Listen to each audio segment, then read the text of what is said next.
우리 지역의 시사 이슈를 쉽게 풀어 이야기하는 시간 시사토크, 아나운서 김문정입니다.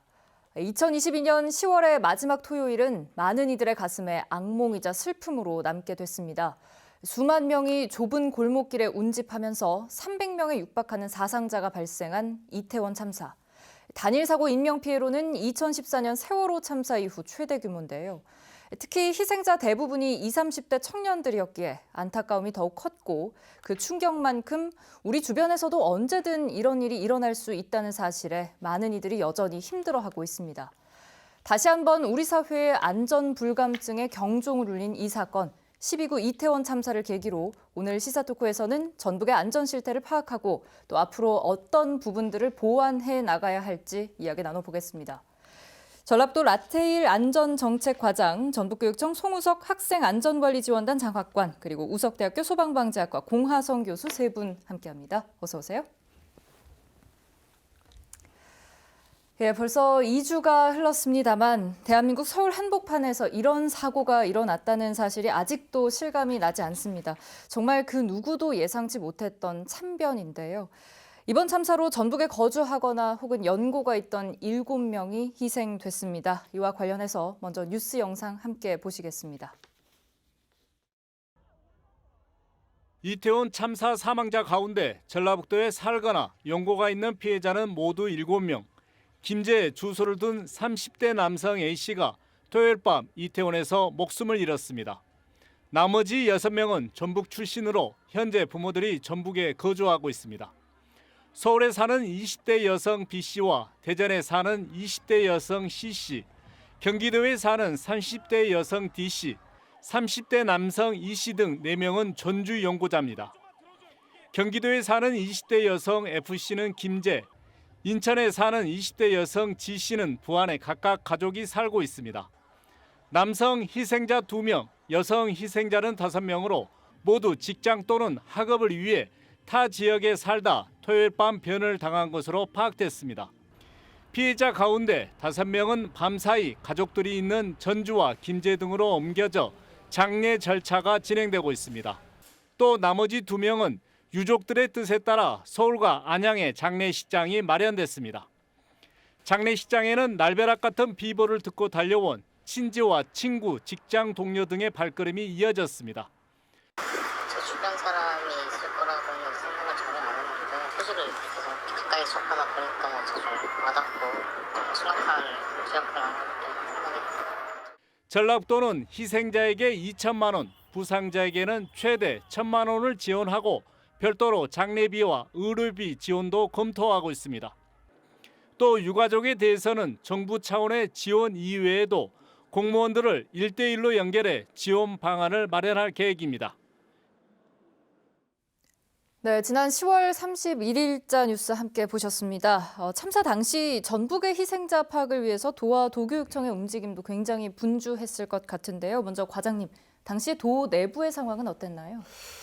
참사 다음 날 오전에 즉각 비상 공무원들 비상 소집을 했습니다. 그래서 상황 대책반을 구성을 해가지고 도내 출신 사상자가 몇 명 있는지 파악에 주력했습니다. 행안부에 협조 요청했지만 행안부 자체가 자료 공유가 어려운 상황이라 경찰청 112 상황실을 통해서 전라북도 거주자, 연고자를 파악하는 데 주력을 했습니다. 주력한 결과 희생자들에 대해서 파악을 했고요. 그리고 도지사 특별 지시를 해가지고 진행 중인 축제라든지 계획 중인 축제에 대해서 안전 요인이 있는지 다시 재점검을 하고 축제를 단축하도록 한다든지 위험 요소를 제거하도록 한다든지 조치를 바로 했습니다. 그리고 유가족에 대해서는 공무원 1대1 매칭을 해가지고 최대한 편의를 지원해 주도록 그렇게 조치를 했습니다. 네. 성인이 채 되지 않은 어린 친구들의 안타까운 소식도 들려오면서 사실 도교육청에서도 비상이었을 것 같습니다. 장학관님 어땠나요? 그 참사가 일어날 바로 다음 날 이제 새벽부터 이제 인터넷 뉴스가 뜨기 시작해서 예. 그 위험성이 굉장히 심각하다는 걸 인지를 하고 전라북도 내에는 학생 안전관리 지원단이 있습니다. 그래서 전 직원을 소집을 해서 일단 교육청에 모여서 우리 전라북도 내에 있는 학생과 교직원들의 피해 현황이 일단은 확인하고자 학교 그다음에 직속기관 교육지원청에 긴급 문자를 발송을 했습니다. 이제 사고에 대한 내용도 함께 발송을 하고 그다음에 참여 여부 자 조사했는데 이제 각각 학교에서는 또다시 또 학생 담임 선생님들 연락을 하면 이런 과정을 거치면서 신속하게 피해자 현황을 파악을 했던 것 같습니다. 그 결과는 한 12시 정도에 이제 집계가 됐고요. 예. 그다음에 오후 2시에는 교육부 주관으로 부교육관님 비상 대책 회의가 진행됐습니다. 원격 회의로요. 그 결과 우리 전라북도 교육청에서는 각 부서별로 추진해야 할 후속 조치에 대한 협의를 했고 그 결과를 다시 한 3시 정도에 다시 모여서 같이 공유를 한 시간을 가졌습니다.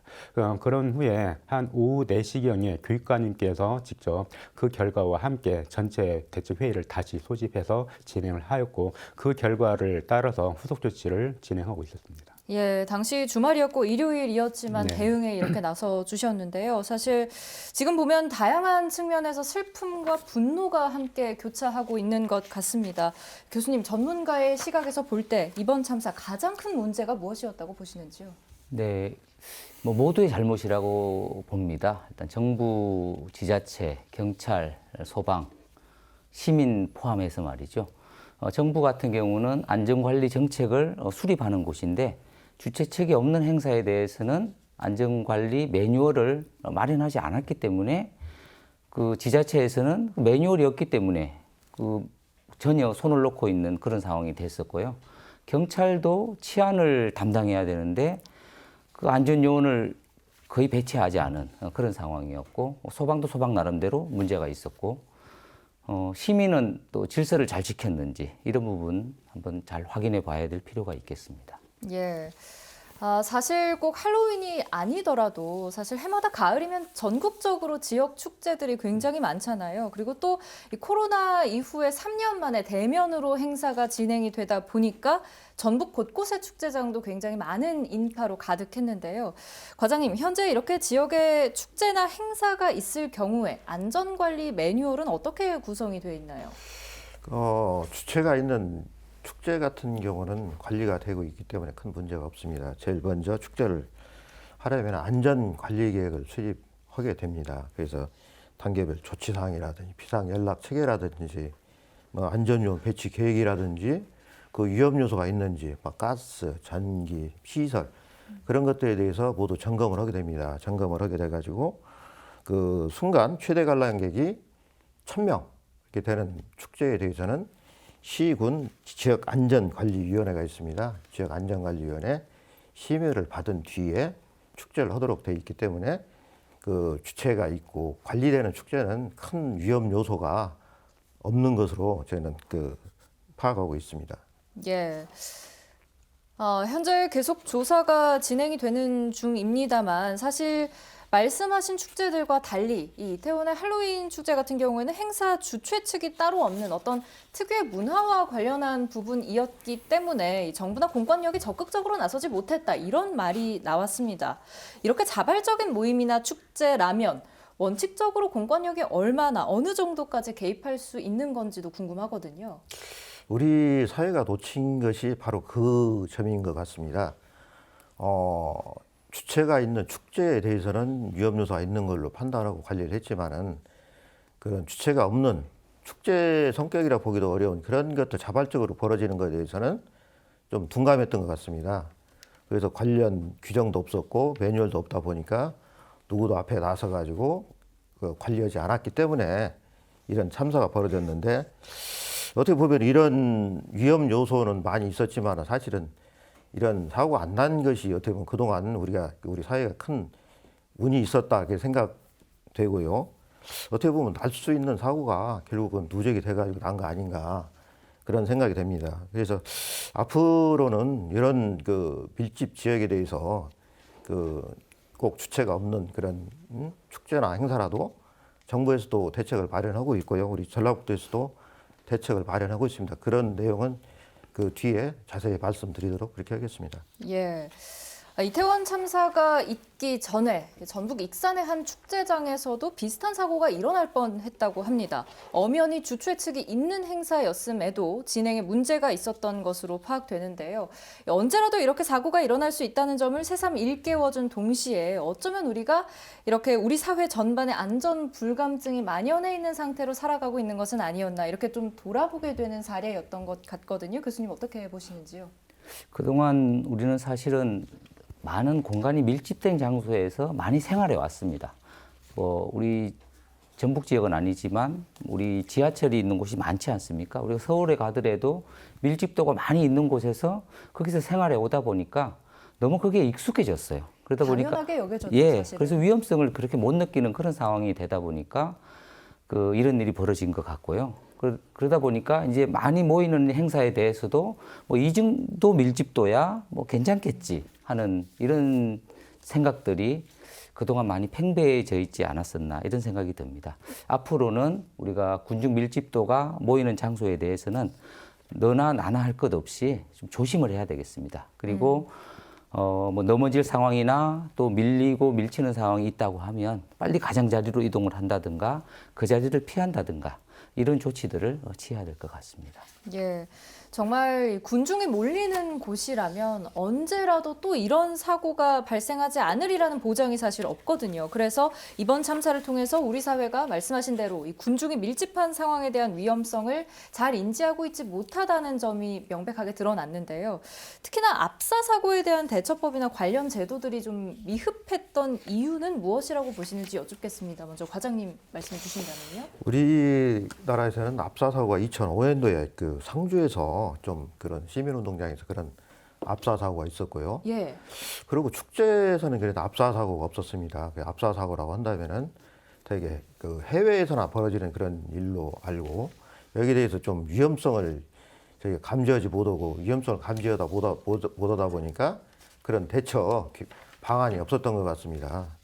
그러니까 결국은 이것은 우리 교수님이 좀 전에 말씀하신 것처럼 우리 생활에서 그런 밀집된 그런 지하철이라든지 버스라든지 그런 게 너무 익숙하다 보니까 그게 좀 둔감했던 것 같습니다.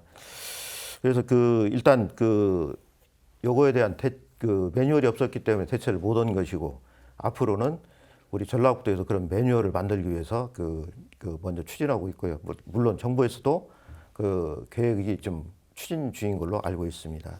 예. 장학관님께도 같은 질문 여쭐 텐데요. 사실 학생들이나 교직원들이 학교급 내에서 일어날 수 있는 어떤 상황들도 있지 않겠습니까? 이런 부분들은 또 어떤 것들이 있는지 그런 것들을 또 교육청 차원에서 혹은 학교 차원에서 어떻게 관리를 하고 있는지 이런 부분들도 조금 궁금한데요. 세월호 참사 이후에 그 안전 교육에 대한 이런 것들이 이제 법령으로 굉장히 많이 지정이 되고 명시가 되어 있습니다. 특히 이제 그 학교 안전 사고 예방 및 보상에 관한 법률에 따르면 제 8조 1항에 그 안전 교육에 대한 세세목들이 다 나와 있고요. 그 다음에 학교 안전 교육 실시 기준에 관한 고시를 보면 7가지로 이렇게 정해서 생활 안전, 그 다음에 교통안전, 재난안전, 직업안전, 그다음에 응급처치 이렇게 해서 7대 교육과정 51차시의 교육과정 속에 담아서 교육하도록 되어 있습니다. 그 중에 생활안전에 보면 이제 시설안전 영역 중에 다중 밀집 장소에 대한 대처 방안이 거기에 또 나와 있고요. 그다음에 교육부에서는 이러한 교육 방법에 대한 것들을 이제 표준안이라고 해서 지도안, 그다음에 활동지까지 현재 지금 한글 파일로 배포가 되어 있습니다. 그런데 이제 이번 참사와 같은 이러한 것은 현재 거기에 담겨지지 않다 보니까 이제 교육부에서도 이제 그런 부분들을 이번에 이제 보완 개정하는 작업을 지금 들어갔고요. 또한 현재 다중 밀집 지역에 대한 이러한 사고에 대해서 행동 요령을 긴급하게 제작을 해서 이미 학교에 배포가 된 상태입니다. 그래서 아무래도 압사 사고는 이제 지금까지 어느 누구도 예측 못했던 그런 사고인데도 불구하고 어찌 보면 민주 시민 의식의 결이 아까 교수님께서 말씀하셨듯이 이제 그런 부분이 조금 아쉬운 것은 있습니다. 특히 학생들 같은 경우는 우측 보행 이런 것들을 이제 교육적으로 많이 하고 있는데 그 좁은 골목이다 보니까 우측 보행이 시행이 안 됐었던 것이고, 그다음에 우리가 그 이제 차가 이제 많이 막히고 했을 때 답답함을 느끼게 되는데, 우리가 내비게이션에서 앞에 사고가 있다든지 어느 거리까지가 현재 밀집이 되어 있다든지 이런 소식을 알게 되면 좀 인내하고 참는 그러한 것들이 있는데, 이번 이태원 사고 같은 경우는 그러한 소식이나 그런 정보가 전혀 없는 상태에서 사람들이 인지했을 때 그 감정을 보게 되면 앞에서 어떤 일이 있는지를 모르기 때문에 이제 밀기도 하기도 하고,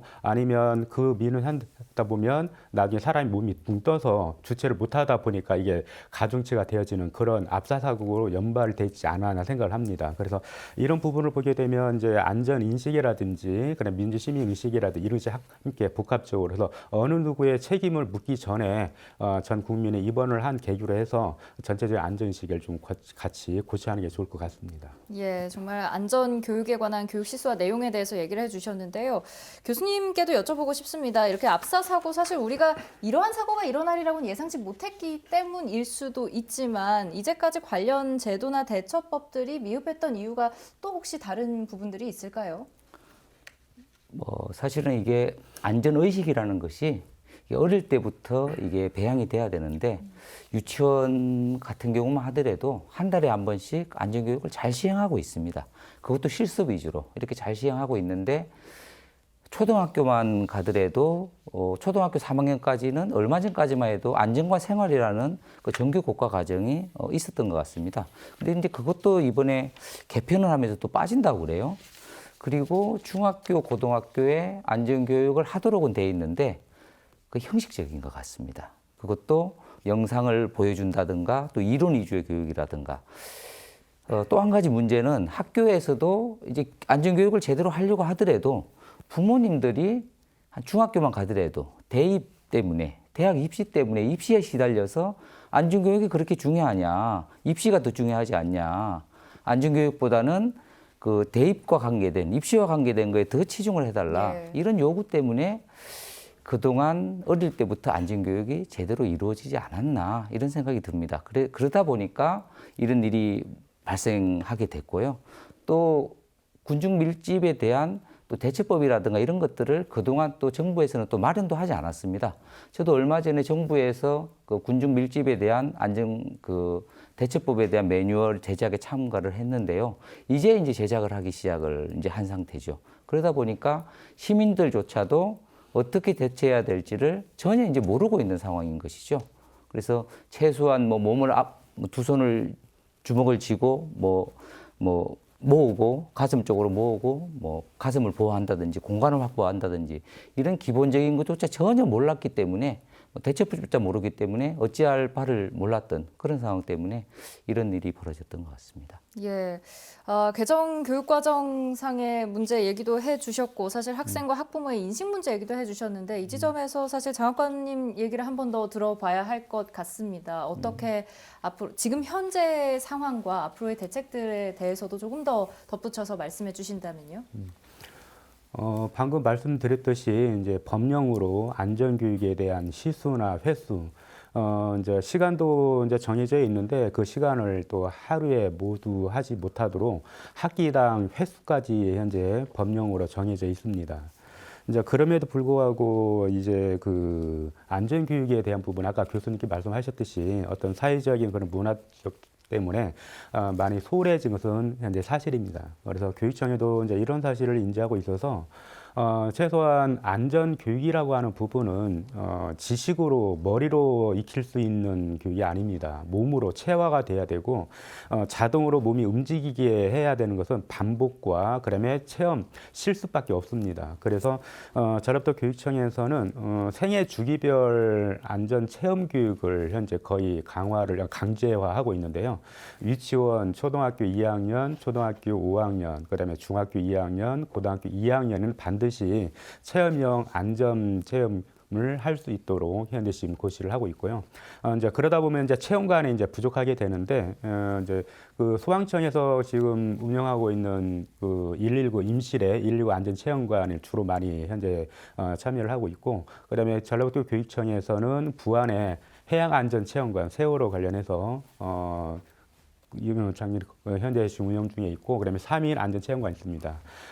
그리고 현재 이 안전체험관이 부족해서 지금 또 다른 안전체험관을 현재 설계 중에 있습니다. 그래서 아직은 현재 준비 단계에 있지만 일단 안전교육이라고 하는 것은 많은 고비용을 요구를 하고 또한 몸으로 하는 부분이기 때문에 학교에서도 이런 부분을 더욱더 현재 지금 강조를 드리고 있습니다. 예, 현황에 대해서 얘기를 해주셨는데요. 이번 참사를 계기로 사실 교육부에서도 사람이 많이 몰리는 장소, 이른바 다중 밀집 장소에서의 안전수칙을 가르치도록 내용 보강을 추진하겠다, 이런 뜻을 밝혔죠. 그래서 방금 얘기를 해주셨지만 좀 의무 안전교육 시간이 뭐 더 늘어난다거나 체험 실습 시간이 늘어나는지 이런 구체적인 사항들도 궁금해지거든요. 현재까지는 유치원과 초등학교 2학년, 5학년, 중학교 2학년, 고등학교 2학년만을 대상으로 실시가 되는데 사실 이들에게만 실시한다고 충분한가 이런 생각도 조금 들면서요. 이제 방금 말씀드렸던 체험형 안전 교육은 아까 말씀 생애 주기별은 반드시 외부 기관에 나가서 체험 교육을 하는 부분이고요. 예. 그다음에 아까 그 법령에 나와 있듯이 51차 시를 교육과정 속에서 안전 교육을 하도록 되어 있습니다. 근데 요 며칠 전에 이제 뉴스에 나와 있듯이 이제 서울시 교육청 같은 경우도 형식적으로 교육을 했다라고 하는 지적을 이전 행정감사 때 받았었는데 그 안전교육이라고 하는 부분이 이 법으로 정해져 있는 이 51차 시가 학교에서는 이제 감내하기가 조금 현실적으로 좀 많은 어려움이 있습니다. 그래서 그런 것들 때문에 이제 형식적으로 치울 수밖에 없는데 그러다 보니까 이제 교육부에서도 이제 강화를 하는 부분들은 조금 더 논의가 지금 이루어지는 것 같습니다. 그리고 아까 이제 교육부에서도 이제 안전교육에 대한 51차 시에 대한 그 표준 교준안, 그 실태 안전교육 표준안을 현재 지금 제작을 했는데 이제 제작한 지가 상당히 오래됐습니다. 그래서 그 표준안을 지금 다시 지금 제작을 하고 있는 부분이고요. 이제 그 속에 아마 다중 밀집 이제 이런 행사에 대한 행동 요령 이런 것들도 충분히 담겨질 거라고 봅니다. 그리고 학교에서도 많은 교사들이 이런 안전 교육을 지금 같이 하고 있는데 아까도 말씀드렸듯이 이런 참사나 이런 발생을 했을 때 항상 어떤 희생양을 조금 찾아서 거기에다가 이렇게 마녀사냥식으로 하다 보니까 이 안전에 대한 부분들을 현재 교육 현장이나 다른 곳에서도 기피하는 업무로 많이 치중이 되어 있는 것이 현실입니다. 예. 그래서 안전이라고 하는 것은 우리 생명과 담보되어 있기 때문에 어느 누구도 단지 어떤 하나를 과에서 하는 것이 아니라 어떤 팀에서 하는 것이 아니라 모든 과나 모든 교과에서 함께 이것이 이루어지고 실생활에서 안전교육이 함께 다뤄져야 됨 불구하고 이게 이제 기피 업무가 되어지는 이런 부분들도 우리가 좀 많이 개선해야 될 문화가 아닌가 생각이 됩니다. 예. 사고를 예방하기 위한 다양한 방법들이 있겠지만 성숙한 시민의식, 안전의식을 갖추는 것도 굉장히 중요할 것 같습니다. 하지만 많은 사람들이 있는 곳에서 비슷한 상황에 처하게 된다면 실제로 뭘 먼저 해야 할지 또 서로를 어떻게 돕고 구조 요청을 해야 하는지 저로서도 좀 굉장히 당혹스러울 것 같거든요. 이럴 때 어떤 행동들을 어떤 방식으로 실천하는 게 좋을지 구체적으로 말씀해 주신다면요, 교수님? 네, 일단은 그 뭐 버스를 탈 때나 지하철을 탈 때 어떤 행사를 할 때 이제 많은 사람들이 몰리면 일단은 밀리는 쪽으로 일단은 같이 움직이면서 가장자리로 이동을 하면 좋겠습니다. 예. 가장자리로 이동하면 좀 밀집도를 좀 줄일 수 있기 때문에 도움이 되고요. 그리고 나서는 아까도 살짝 언급드렸는데 두 손을 주먹을 쥐고 모은 상태에서 가슴 압박이 되지 않도록 이렇게 모은 상태에서 있으면 공간도 확보할 수 있고 가슴 압박도 줄일 수 있기 때문에 도움이 될 것 같습니다. 그리고 또 넘어지는 경우도 또 있을 수 있습니다. 예. 넘어지는 경우에는 몸을 동그랗게 마는 것이 좋습니다. 몸을 동그랗게 말고 두 손을 이때는 주먹을 쥔 상태에서 이마를 대고 그 바닥에 동그랗게 만 상태에서 있는 것이 공간을 확보하는 데 유리하고요. 그다음에 가능한 한 빨리 일어나는 게 좋습니다. 겹겹이 쌓이면서 그 하중을 많이 받을 수 있기 때문에 할 수만 있으면 빨리 일어나서 가장자리로 이동을 하는 게 도움이 되겠습니다. 그리고 이번 참사 때 얘기가 많이 나왔던 것 중에 하나가 만약에 본인의 소지품이 있거나 책가방이 있을 경우에 이런 것들을 어떻게 뭐 활용할 수가 있는지 혹은 이것들을 빨리 버리고 나의 몸을 먼저 좀 보호를 해야 하는지 이런 부분들도 궁금하거든요. 만약 이제 가방 같은 것은 그 쿠션이 어느 정도는 좀 있기 때문에 그런 것들을 가지고 몸을 앞쪽으로 놓고 가슴 압박이 되는 것을 오히려 막는 게 훨씬 더 좋을 것 같고요.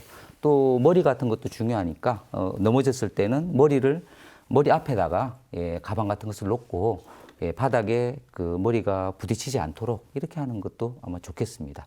그리고 대피를 할 때는 아주 중요한 물건이 있더라도 빨리 대피하는 것이 일단 좋겠죠. 몸이 가장 중요하지 않겠습니까? 예, 좋습니다. 앞선 질문들과 비슷한 질문이 될 수도 있겠는데요. 사실은 남녀노소를 막론하고 반복적이고 지속적인 안전 교육이 필요할 것 같습니다. 그래서 우리 사회 전반에서 실질적으로 도움이 될 만한 교육들이 잘 이루어지고 있다고 보시는지 먼저 과장님께 여쭙겠습니다. 우리 행정에서도 그 도민을 대상으로 안전 교육을 실시하고 있습니다. 그래서 임실에 있는 119 안전 체험관을 필두로 해가지고 또 그 취약계층이나 전 도민을 대상으로 한 맞춤형 생활안전교육 등을 실시하고 있습니다. 그렇지만은 그런 교육들이 그 우리 심폐소생술, 응급처치 그런 것이기 때문에 이번 그 이태원 사고와 같은 그런 위험을 탈출하는 그런 것들에 대해서는 교육이 사실은 되지 않았습니다. 되지 않았기 때문에 이런 사태가 또 벌어진다면 교육이 되지 않으면은 이런 일이 다시 또 재발될 수도 있기 때문에 일단 그 상황에 처한 사람들이 내가 처한 상황이 위험 상황인지 아닌지를 빨리 감지할 수 있도록 그런 교육도 좀 더 강화가 돼야 할 것 같고요. 그래서 안전 교육은 아무리 강조해도 참 지나치지 않은 것 같습니다. 그래서 서두에서도 다른 분들도 말씀해 주셨지만은 봄이 기억할 수 있도록 반복 교육이 가장 중요한 것 같습니다. 앞으로 그런 것들까지 다 감안해 가지고 안전 교육을 더 강화할 수 있도록 그렇게 추진하도록 하겠습니다. 네, 장학관님께도 같은 질문 여쭤보겠습니다. 일단은 안전 교육의 필요성을 모든 국민이나 학생, 학부모가 같이 공감을 해야 되지 않을까 생각을 합니다. 그래서 단지 안전교육이 하나의 어찌 보면 부속물이 아니라 주 생활의 하나의 반드시 필요한 것이라고 하는 인식이 좀 필요할 것 같고요.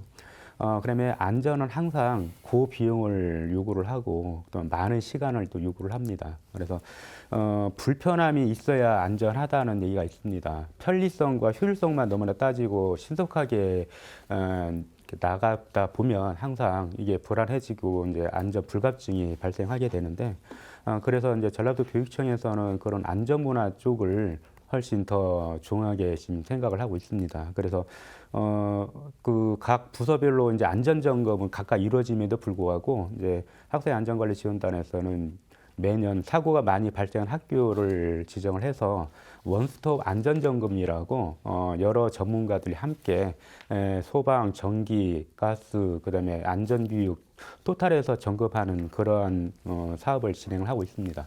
물론 이것은 그 점검을 통해서 모든 걸 해결한다는 것이 아니라 안전에 대한 인식을 좀 학교장과 기관장이 좀 이해할 수 있도록 그다음에 구성원들이 알 수 있도록 하는 차원에서 진행을 하고 있고요. 그다음에 또 세월호 참사에 대한 그 기억을 많은 학생들이 주민들이 잊지 않도록 하기 위해서 추념 행사도 매년 지금 진행하고 있습니다. 그래서 가장 중요한 것은 민주 시민 의식과 그다음에 안전 의식은 같이 가야 된다라는 것이 저의 생각입니다. 또 학생들은 사실은 단체 활동을 하는 경우가 굉장히 많잖아요. 특히나 학교 안에서보다도 학교 밖에 뭐 체험학습을 간달지 공연을 보러 간달지 이런 활동들이 많은 것으로 알고 있는데 그렇게 대규모 행사에 이렇게 학생들이 참여할 때 어떠한 행동 요령들이나 아니면 담임 선생님께 이렇게 해주십사, 지도를 해주십사 하는 부분들도 혹시 있을까요? 네, 당연히 있습니다. 특히 대규모 행사의 경우는 저희 안전관리지원단이 사전에 또 사전 점검을 실시를 합니다. 그래서 일단 하드웨어적인 시설 부분에 대해서 학생들의 체험 활동에 안전에 문제가 있는지를 먼저 점검을 하게 되고요. 그다음에 체험 활동이라고 하는 것이 이렇게 정해진 행사뿐만 아니라 아까 말씀 수학여행이라든지 아니면 과거에 소풍이라고 하는 체험 활동들도 하게 되는. 되는데 그런 체험 활동 전에 항상 안전교육을 실시하도록 또 명시가 되어 있습니다. 또한 그 진행하는 과정 속에서도 사전 답사라든지 운전자에 대한 그 음주 측정이라든지 이런 다각적으로 안전에 대한 관리가 계속 진행되고 있습니다. 예.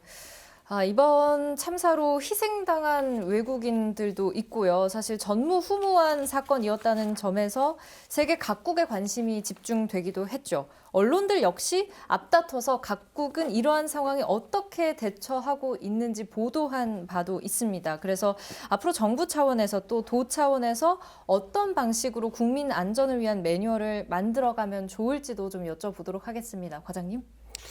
예, 일단 그 위험성이 있다고 인식을 해야 좀 제도가 개선될 것 같습니다. 그동안 서두에서 말씀드렸지만은 그 위험하다고 인식을 못했었던 그 자체가 관련 규정이라든지 매뉴얼이 없었던 그런 원인인 것 같고요. 그래서 이번 사고를 계기로 해가지고 우리 사회가 그 결코 그 주변에 꼭 안전이 확보되는 게 아니다. 위험한 그런 요소도 많이 있다는 것을 좀 많이들 깨달았습니다. 깨달아서 우리 사회가 그런 것을 충분히 대비할 수 있었는데 대비하지 못한 것이 좀 안타깝고요. 그래서 우리 전라북도에서는 어제 그 킥오프 회의를 했습니다. 주최자가 없는 행사, 그런 행사라든지 집회라든지 예기치 못한 다종 집합이라든지 그런 데 발생하는 재난 상황에 대해서 해결하기 위해서 그 대응 회의를 시작을 했고요. 그리고 필요하다면은 외국 사례를 반드시 필요하겠죠.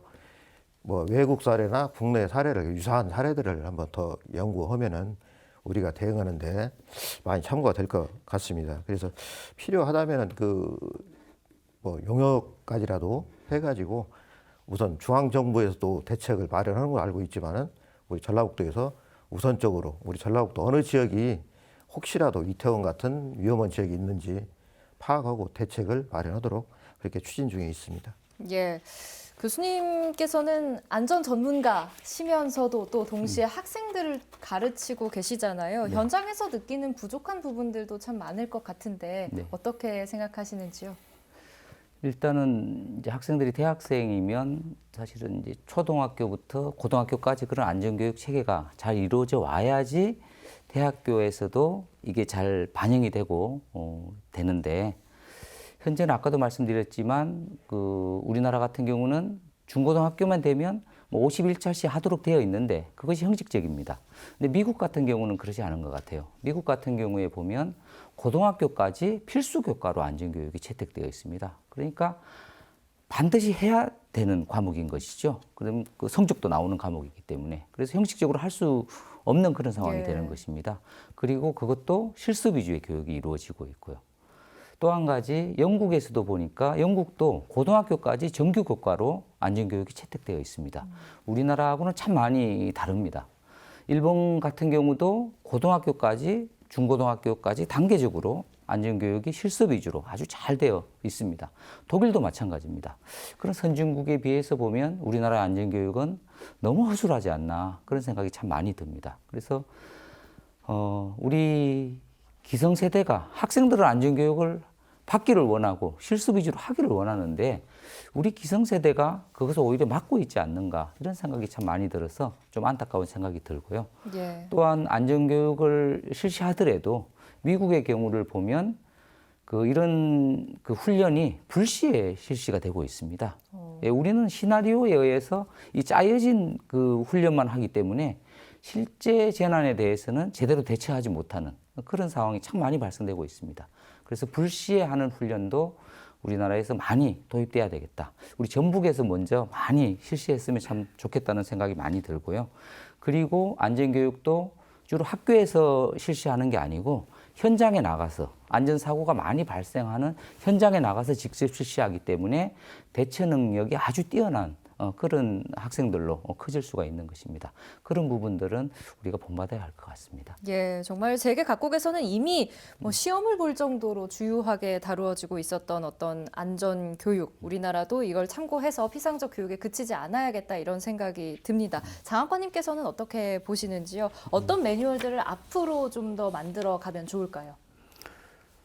그 안전교육 법칙에 보면 이제 아하인리 법칙, 이제 교수님 잘 아시는 내용이시지만 이제 1대 29대 300이라는 것이 있습니다. 그래서 소소한 징후가 한 300번이 있으면 그다음에 가벼운 그 부상이나 이런 것들이 한 29번 나오고 그 이후에 이제 한 번에 어떤 큰 대형 사고가 터진다고 하는데 이번 압사 사고 역시 마찬가지 세계 각지에서 비슷한 압사 사고가 굉장히 많이 뉴스에 보도된 적이 있었습니다. 그래서 이런 사고를 보면 일단 국내 사고 사례들을 좀 면밀히 우리가 분석할 필요가 있고 특히 우리나라가 이미 이제 선진국이라고 현재 지금 많은 사람들이 얘기를 하고 있습니다. 그러면 선진국답게 저희가 이제 안전에 대한 부분을 좀 앞서 나가야 되지 않을까라는 생각을 합니다.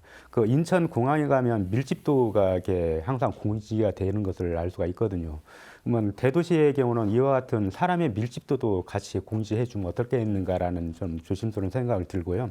만약에 아까 말씀드렸듯이 앞에 차들에 밀려 있는데 왜 밀렸다는 것을 사람이 이해를 하고 있다 한다면 도촉하거나 아니면 좀 여유가 생기게 되는데 이제 그런 것들이 전혀 깜깜하게 되고 알 수 없게 되면 초조해지게 되고 답답함을 느끼게 됩니다. 그래서 우리가 마트에서도 카트를 100원으로 다 회수하는 그런 놀라운 기적이 있듯이 어떤 시스템적인 문제들이 함께 모든 사람들이 좀 고민해서 안전 선진국이 될 수 있도록 여러 가지 시스템을 좀 우리가 구현해야 되지 않을까 생각합니다. 그래서 학교에서도 역시 마찬가지 반복적이고 그다음에 체험 중심의 안전 교육을 실시해야 되는데 여러 가지 여건상 이것을 할 수 없게 현실이 현재 만들고 있습니다. 그래서 교사들이 감당해야 될 그런 업무라든지 수업이라든지 이런 것들이 너무나 과중하다 보니까 안전 부장이라는 직책이 있는데도 불구하고 이제 신규 교사가 한다든지 기피하는 그런 업무로 현재 치중이 되어 있는 것이 현실입니다. 그래서 일단 안전이라고 하는 부분들을 이제 하나에서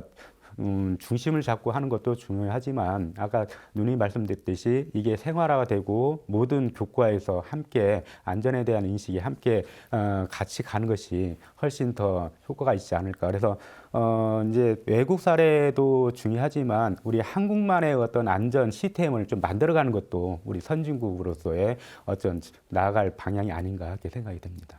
예. 정말 이와 같은 사고가 다시는 일어나지 않기를 정말 바라지만 큰 사고나 불행이 닥쳤을 때 어떤 심리적 트라우마를 극복하는 것도 중요한 과제겠죠. 이미 우리가 세월호 참사를 통해서 한 차례 좋지 않은 경험을 했던 만큼 사실 이번 사건의 직접적인 피해자나 혹은 그 가족이 아니더라도 힘들어하는 분들이 많이 계실 것 같습니다. 그래서 현재 도민들이나 학생들이 어떤 도움을 구체적으로 받을 수 있을지에 대해서도 굉장히 궁금한데요. 과장님 이와 관련해서 말씀해 주신다면요. 예, 이 사고로 인한 그 목격자라든지 그 당사자라든지 그런 분들은 심지어 트라우마가 굉장히 클 걸로 그렇게 보고 있습니다. 그래서 우리 전라북도에서는 정신건강복지센터 그리고 그 전라북도 재난심리회복지원센터에 심리회복을 지원하고 있습니다. 그래서 그 합동 분향소 우리 도에서 설치했었는데요. 그 분향소 운영 기간에도 그 찾아가는 안심버스 운영을 했습니다. 그래서 심리 상담을 받은 분들이 한 15명 정도 심리 상담을 받은 바가 있습니다. 앞으로도 계속 이걸 운영을 하는데 24시간 전화 상담도 가능하고 대면 상담도 가능합니다. 그래서 그 앞서 얘기한 정신건강복지센터나 재난심리회복지원센터에 연락을 하시면은 도움을 받을 수가 있습니다. 예, 전화 상담은 저희가 어떤 방법으로 할 수 있을지 혹시 전화번호를 1577-0199 그 네. 전화번호입니다. 그 전화를 하시면은 전화 상담 받으실 수 있습니다. 예, 좋습니다. 또 감히 상처의 크기를 논할 수는 없겠지만 어린 친구들이나 혹은 사실 특히나 젊은 교직원들의 경우에는 좀 타격이 클 것 같다 이런 생각도 드는데요. 학생들이나 교직원의 경우에 따로 도움을 요청할 수 있는 창구가 있을까요? 예, 당연히 있고요. 세월호 참사도 그렇지만 이렇게 큰 참사가 있으면 대중적 트라우마도 상당히 있습니다. 특히나 어린 학생들의 경우는 나름대로의 그 가지고 있는 트라우마도 무시할 수 없는 것이 현실이고요. 이러한 트라우마를 사회적으로 좀 풀어나갈 그러한 문화의식도 필요하다고 생각을 합니다. 그래서 슬픔을 같이 슬퍼하고 그다음에 피해자에 대한 그 아픔을 같이 공감하는 이제 그런 것들이 사회적으로 있어야 되는데 한때는 이제 사망자냐 희생자냐라 가지고 사회적 논의했던 부분들도 어찌 보면 어린 학생들한 입장에 볼 때는 굉장히 이게 또 트라우마로 올 수도 있는 부분이 아닌가 생각을 합니다. 그래서 다른 사람이 다치거나 아니면 사망을 했을 때 그것을 온 사회가 함께 그래서 아프리카 속담처럼 한 아이를 키우기 위해서는 온 마을이 함께 해야 된다는 것처럼 아픔도 온 마을이 함께 나눴을 때 그것이 감해진다고 생각을 합니다. 그래서 전라도 교육청에서는 이에 피해가 있을 때 자살 사고도 역시 마찬가지거든요. 그래서 여러 가지 어려움을 같이 옆에서 공감하는 사람 한 사람만 있더라도 그러한 극단적 행동을 막을 수 있는 부분들도 상당히 많이 있습니다. 그래서 전라북도 교육청에서는 위기학생 예방관리 그런 지원을 현재 하고 있는데요. 병원용 위센터도 있고요. 그다음에 위기 학생에 대한 어떤 치료비도 현재 지원을 하고 있고 그다음에 입원비까지 현재 지원이 되고 있습니다. 네. 또한 학교나 지원센터 그 교육지원청에서는 위기관리위원회를 수시로 개최할 수 있도록 현재 지금 시스템화되어 있고요.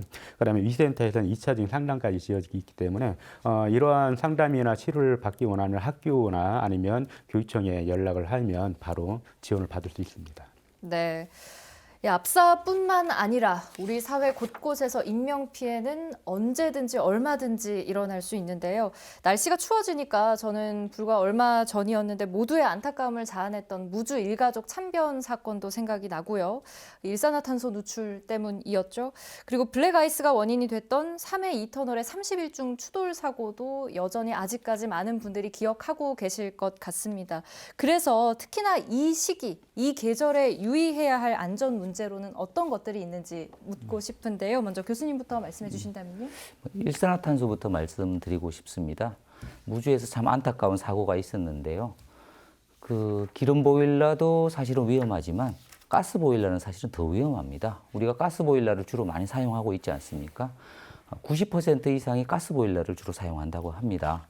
그런데 이제 많은 분들이 일산화탄소 경보기를 설치해야 되겠다. 이건 알고 있어서 보니까 경보기가 설치되어 있는 거예요. 근데 그것이 가스 누설 경보기입니다. 대부분이 설치되어 있는 것은 가스 누설 경보기. 그는 가스가 새는 것을 감지하는 것이고 일산화탄소 경보기는 또 다릅니다. 예, 가스 보일러를 틀 때 그 불안전 연소가 나오는 것이 일산화탄소인데 그렇기 때문에 가스 보일러를 사용하는 곳에서는 경보기가 하나만 있으면 되지 않습니다. 반드시 2개가 있어야 됩니다. 네. 그래서 오늘 여기 TV를 보시는 분들은 경보기가 우리가 2개가 있는지 꼭 한번 확인해 주시면 좋겠습니다. 그래서 하나는 가스 누설 경보기, 하나는 일산화탄소 경보기입니다. 그래서 2가지를 반드시 설치해야지 우리가 일산화탄소 그리고 가스 누설로부터 안전해질 수 있는 것입니다. 또 한 가지 주의할 것은 제가 테스트를 한번 해보니까 그 일산화탄소 경보기도 KC 마크가 있는 제품을 꼭 구입하시면 좋겠습니다. 값싼 외국산이 현재 많이 들어오고 있습니다. 그거는 KC 마크가 없는데 그것은 경보기를 설치했다고 하더라도 동작이 되지 않습니다. 그렇기 때문에 일산화탄소 경보기를 구입하시더라도 KC 마크가 있는지 꼭 확인하시고 그래서 국산이면 KC 마크가 대부분이 다 있습니다. 그래서 설치하시는데 천장에다 설치해야 됩니다. 바닥에다 설치하는 게 아니고 천장에다가 설치를 해주시면 보다 우리가 그 보일러 사용하는데 안전을 기할 수가 있고요. 또 한 가지는 그 보일러가 지금은 많이 사용할 때인데 보일러가 사용이 다 끝나고 봄철이 되면 그때 청소를 미리 해주면 좋겠습니다. 그 보일러가 사용하기 전에 그때 청소를 하려고 하다 보면 깜빡 잊어버리는 경우가 상당히 많이 있습니다. 그래서 봄철이 돼서 보일러를 많이 사용하지 않을 때 연통 청소라든지 이염새 부분이 새지는 않는지 그런 부분을 미리 체크해 두시면 이제 가을철이 되고 겨울철이 다시 돌아올 때 보일러를 사용할 때 보다 안전하게 사용할 수 있겠습니다. 네, 정말 안전에는 값을 매기지 않았으면 좋겠다 이런 생각이 드는데요. 장학관님께도 같은 질문 여쭙겠습니다. 아까 그 말씀드렸듯이 안전사고라고 하는 것은 항상 예우 징후가 있습니다. 그리고 과거에 있었던 사고가 반복적으로 발생을 하고요. 그래서 우리 전라도 교육청뿐만 아니라 이제 교육부에서도 이제 학교 안전 공제가 있는데 그곳에서 매년 보상 처리를 해주고 있습니다. 그래서 그 보상 처리를 하고 나면 어떤 사고가 어디에서 발생했는지를 알 수 있게 되는데 그 통계치를 보면 거의 대부분이 이제 스키라든지 아니면 스케이트장에서 사고 발생 수가 월등하게 늘어나고 있고요.